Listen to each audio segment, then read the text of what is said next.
tem videoposnetkom se bom spustil v boj. Obstajajo stvari, ki bi jih moral vedeti vsak, ki ima hernijo diska. To je pomembno, ker ti pomaga bolje skrbeti za medvretenčne ploščice, pomaga pri celjanju, zdravljenju in preprečuje poslabšanje, preprečuje, da bi se hernija povečala. V tem videu ti bom predstavil vsa navodila, ki jih dajem svojim pacientom. Vključno s tem, da ti povem, kaj je že zastarelo, česa se ne uporablja več in razložim pomembne točke, ki še danes povzročajo nesoglasja med zdravniki, med fizioterapevti. Ja, s tem videom si bom nakopal težave. Ta tip je nor. Ta video je razdeljen na poglavja. Lahko preskočite ali se vrnete na katerikoli del, ki ga želite. Dogovorjeno? Začnimo z najbolj očitnimi navodili, ki jih skoraj vsi poznajo. Ampak pomembno je, da jih omenimo, ker se vedno najde nekdo, ki je bil slabo poučen. Čez dan morate piti veliko vode. Hidracija je pomembna, ker medvretenčne ploščice v naši hrbtenici delujejo kot goba. Ko ne pritiskamo na medvretenčne ploščice, ko ležimo in počivamo, ploščice vpijajo vodo, ki jih obdaja. Ostanejo hidrirani in to vodo potrebujejo, da ostanejo zdravi. Ko čez dan ne pijemo dovolj vode, se ne hidriramo dovolj, se ploščice ne morejo hidrirati in zato lažje zbolijo.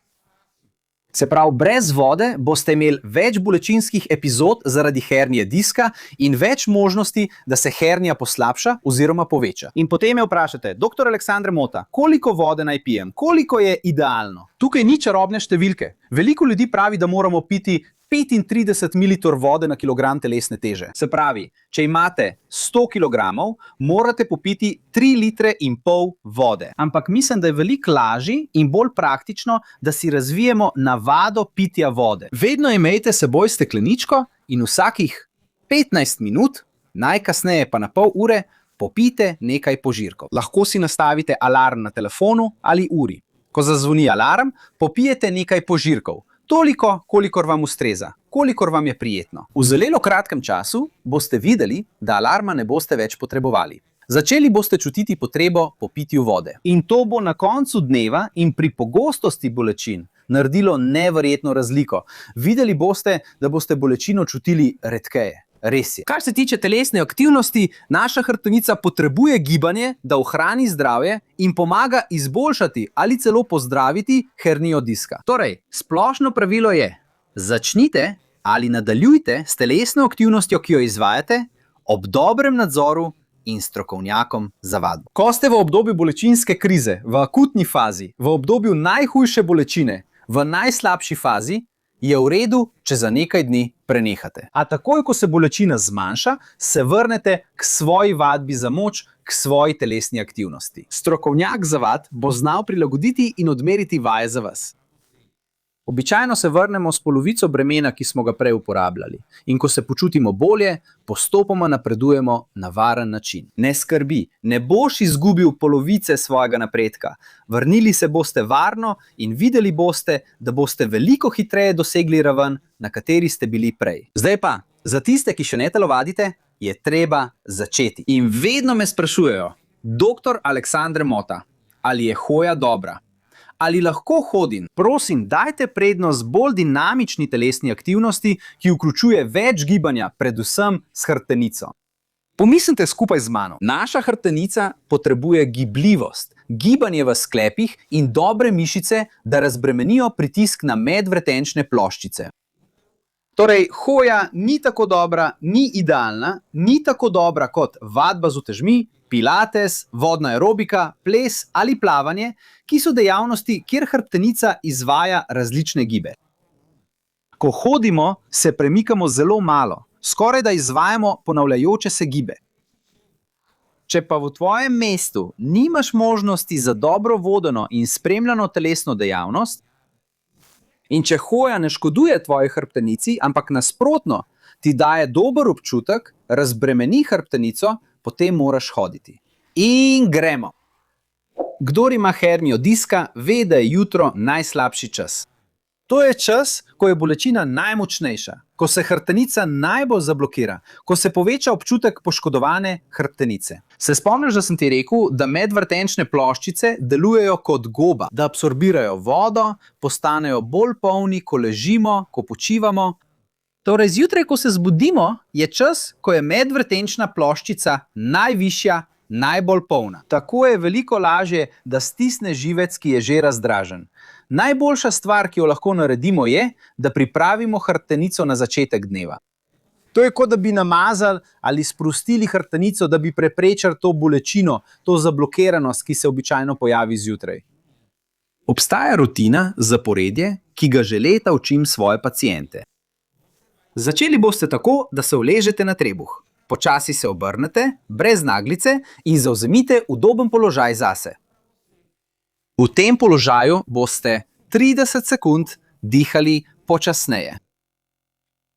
Občutite dih, sprostite hrbtenico, ustvarite prostor. Po 30 sekundah se naslonite na komolce. Nadaljujte z dihanjem in lahko premikate glavo gor in dol, gledate naprej, gledate navzdol. To bo pomagalo poleg ledvenega in prstnega dela tudi vratni hrbtenici še dodatnih 30 sekund. Na koncu boste naredili ta gib. Poglej, roke postavili v višino ramen, stopala naj bodo zunaj postelje. Sprosti hrbtenico in iztegni roke toliko, kolikor ti je udobno. Iztegni in vrni. To boš delal še 30 sekund ali pa to narediš 10-krat. Ti 3 gibi so več kot dovolj, da večina ljudi prepreči krize, zablokiranost in to nelagodje, ta občutek poškodovane hrbtenice čez dan. Všeč mi je bilo, tukaj se pa začne polemika. Močna hrbtenica ni to in se tudi ne ukrepi na tak način. Močna hrbtenica je tista, ki ima oporo, ki ima stabilnost. Mišice, ki resnično ščitijo našo hrbtenico, so veliko globje, so bliže sami hrbtenici. Da bom bolj jasen, te mišice premikajo hrbtenico, te mišice ščitijo hrbtenico. In nevednost o tem povzroča težave mnogim ljudem. Imeti napade bolečin v hrbtu, poslabšati hernijo diska in opustiti telesno dejavnost. In če nimaš dobrega strokovnjaka za telesno vadbo ali dobrega inštruktorja pilatesa, ki bi ti pomagal pri tej krepitvi, sem že posnel nekaj videov, kjer pokažem, kako ukrepiti hrbtenico doma. To je serija videov, ki jo dodajam tukaj v kartico, pustil pa jo bom tudi v opisu, da ti pomagam, prav? Seveda, prej so govorili, da tisti, ki ima hernijo diska, ne sme nositi čevljev s peto, ker to obremenjuje ledveni del. In še manj je bilo dovoljeno nositi čevlje z malo blaženja, da bi zaščitili hrbtenico pred udarci. Ampak to nima veliko smisla. Prvič, ker mnogim ljudem nošenje pete ali višjih čevljev pomaga ohranjati normalno krivino ledvenega dela. Za te ljudi nošenje nizkih čevljev poveča bolečino. Torej, če delate stoje, naprimer kot prodajalec, in če nosite nižje čevlje, vam to povzroča več bolečine. Kako naj ti rečem, naj nosiš nekaj, kar ti povzroča bolečino? Torej, lahko nosite pete ali višje čevlje, če se zaradi tega počutite bolje. Vendar razumite, da je to kot bergla. Uporabljali jih boste le nekaj časa. Ko se tvoja hrbtenica izboljša, boš lahko nosil nižje čevlje. Takrat je pravi čas, da zamenjaš čevlje. Drugič, udarec pomaga krepiti medvretenčne ploščice. Obstaja veliko študij, ki kažejo, da so medvretenčne ploščice pri ljudeh, ki tečejo, veliko močnejše in bolj zdrave.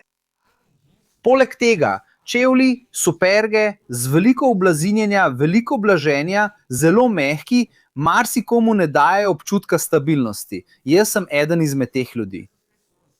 Ko nosim zelo mehke čevlje, imam občutek, kot da hodim po oblakih, kot da stopam po vzmetnici. In samodejno naše telo deluje, kot da bi se skušalo uravnotežiti. Drža se spremeni in napetost mišic se spremeni. Pripravljeni so, da ukrepajo, da delujejo v vsakem trenutku. Zato ne pozabi poslušati svojega telesa in si izberi obutev, v kateri se dobro počutiš, ki zmanjša bolečino, ki jo čutiš. Obutev je tu zato, da ti nudi udobje. Kot pravi pregovor, vsak ve, kje ga čevelj žuli. Jaz sem razumel referenco. Predvsem tisti, ki delajo sede, morajo delati odmore. Idealno je, da delaš 25 minut in nato narediš 5-minutni odmor. Največ lahko delaš 50 minut in nato narediš 10-minutni odmor. To veliko ljudi ve, ampak kar redko kdo pove je, da to ni kar vsak odmor. To mora biti aktiven odmor. Ni dovolj, da vstaneš od računalnika in se usedeš na kavč. Torej, med odmorom vstani, se premakni, napolni steklenico z vodo in naredi 2 vaji. Stoje, položi roke tukaj zadaj na hrbet, v višini ledvenega dela. Po možnosti naj se prsti dotikajo. Brez upogibanja kolen se nagni nazaj, dokler ne začutiš prijetnega raztezanja spredaj ob hrbtenici. Nagni se nazaj in se vrni. To boš naredil 10-krat brez sile. Gre samo za občutek raztezanja, brez bolečine, občutek pretegovanja. Naredil si 10 ponovitev. Sedi na stol. Lahko je bolj trden stol. Pomembno je, da imaš celo hrbtenico, od zadnjice, od križnice, pa vse do vrha, naslonjeno na naslonjalo stola. Prepleti prste za vratom. Pomakni komolce naprej in se preprosto nasloni nazaj. Občutil boš raztezanje vratu. Tudi prsna hrbtenica in celo ledveni del. Pojdi tako daleč, dokler se ne pretegneš. To je dobro. In se vrni nazaj. To naredi 10-krat. To je pomembno za razbremenitev celotne hrbtenice, sprostitev mišične napetosti in lajša vlečenje ter napetost vezi. Vsaka je boljša od prejšnje. Včasih so govorili o pravilni drži. Ves čas moraš sedeti tako. Moraš ležati tako. Moraš sedeti tako, stati tako. Ampak največkrat slišim ljudi reči, doktor Aleksandar Mota, če sedim tako, potem se bolečina začne. Ali pa, doktor Aleksandar Mota, če ležim na ta način, ne morem spati. Ali pa, poskušam sedeti, vstati na ta način. Ampak če to naredim tako, se mi hrbtenica zablokira. Že sem rekel, da naša hrbtenica potrebuje gibanje. Torej, ni dobro biti samo v enem položaju. Treba je občasno spreminjati položaj. In to je naravno, to je fiziološko, to je normalno za naše telo. Če opazujete ljudi v vrsti, na primer, boste videli, da vsi spreminjajo položaj. Zamenjajo oporno nogo, se malo obrnejo na stran, se malo premaknejo, se naslonijo na nakupovalni voziček, ali pa ko spimo, večkrat po noči samodejno zamenjamo položaj, ne da bi se tega sploh zavedali. Torej, tukaj je pravilo. Ko sedite, boste naredili majhne spremembe. Sedite malo bolj naprej ali malo bolj nazaj. Prekrižate ali odkrižate noge. Naslonite komolec ali oba komolca na mizo. Naredite te majhne spremembe, saj bodo prinesle spremembo, izboljšale podporne točke, omogočile počitek diskom, izboljšale sklepe in prebudile različne mišice. To pomaga zmanjšati tisto bolečino ob koncu dneva. Ko greste spat ali vstajate, to storite na način, ki vas najmanj boli. Čeprav je za večino ljudi najbolj učinkovito, da se obrnete na bok, postavite noge ven, počasi sedete in si pomagate z rokami. Lahko prilagodite, spremenite vrstni red in naredite tako, kot vašemu telesu najbolj ustreza, da vas najmanj boli. Do zdaj je jasno. Do zdaj sem razumela. Še ena stvar, pri kateri veliko ljudi napačno svetuje, je položaj spanja. In poglejte, kakovost spanja je izjemno pomembna za našo hrbtenico. Med spanjem se hrbtenica spočije, diski se hidrirajo, nahranijo in popravijo. In potem pridejo tista zastarela priporočila. Morate spati na hrbtu, brez vzglavnika pod glavo, z vzglavnikom pod koleni, ali pa spati na boku, z vzglavnikom pod glavo in drugim med koleni, ali pa ne smete spati v viseči mreži, ampak morate spati v posteli. To so govorili, ko so mislili samo na položaj hrbtenice, kot da bi morali spati z ravno hrbtenico. Ampak najprej, premikamo se, ko spimo. Torej je za veliko večino ljudi obremenjevanje s položajem, v katerem zaspite, zaman. Ker ko zaspite, boste spremenili položaj. Drugič, kar je za nas najpomembnejše, je kakovost spanja. Za našo hrbtenico je pomembna kakovost spanja. Torej, pravilo je, poskrbite, da spite v položaju, ki vam je najbolj udoben. Naj bo to v posteli ali v viseči mreži. Poskrbite, da spite na način, ki vam omogoča, da hitreje zaspite, imate globlji spanec, se ponoči manjkrat zbudite in se zbudite spočiti ter polni energije. Zelo pomemben nasvet, predvsem za tiste, ki imate hernijo diska, je, da si vzamete 2 minuti pred spanjem in naredite nekaj gibov, ki odstranijo vso napetost nabrano čez dan, ki se nabira v naši hrbtenici. To vam bo pomagalo hitreje zaspati, imeli boste globlji spanec in morda se boste celo zbudili brez bolečin. V tem videu tukaj vam pokažem, kako to narediti. Samo kliknite tukaj na zaslonu. In če ti danes uspem pomagati, če se naučiš kaj novega, deli ta video z nekom, ki ima hernijo diska. To je vse, za kar te prosim. Posreduj ta video tistim, ki ga potrebujejo. Tukaj se poslavljam, veliko objem in se vidimo naslednjič.